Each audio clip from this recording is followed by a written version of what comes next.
him, he, no? So doon na siya pronoun nga or masculinity or meaning persona, no? Yun na dia, because it seek him, neither knoweth him, see, but ye know him, no? For he no? He dwelleth with you, and he shall be in you. So inana ang pagka-describe ni Jesus sa Holy Spirit. It is a persona. Okay?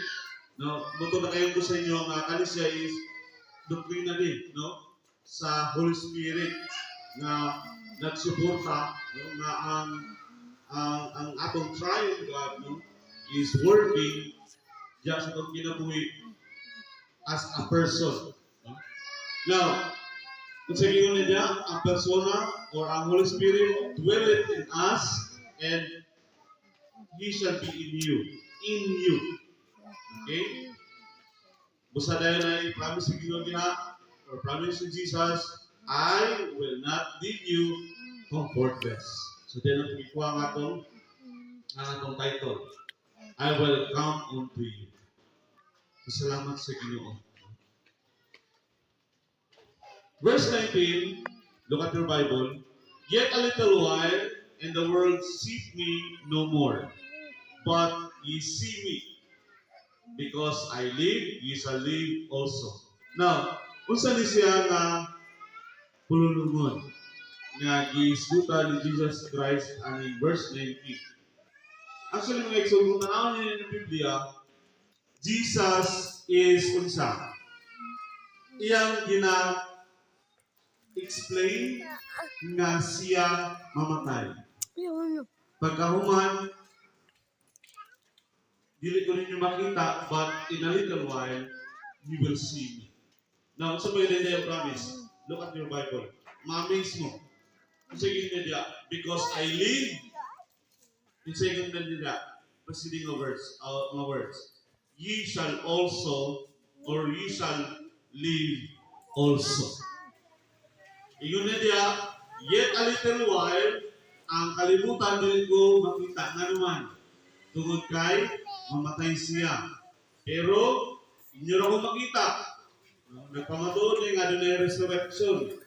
Nga naman, makayong kang resurrection ang giniskita ni Jesus. Look at kung sa ginyo na diya. Because I live, kung sa ginyo na diya, President, you shall also live.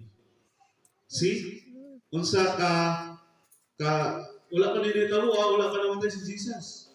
Pero look at kung yun sa niya mag-state na siya mamatay, apan, dili ko nyo makita, apan, makita ko ninyo, o kahit tungod kay ako nabuhi, kamo sa mabuhi man. No? Ba't sana kaya pulong sa Ginoo kung inaniyo na ito pamalandong, pagtuon. Nga naman, makita na ito, wow.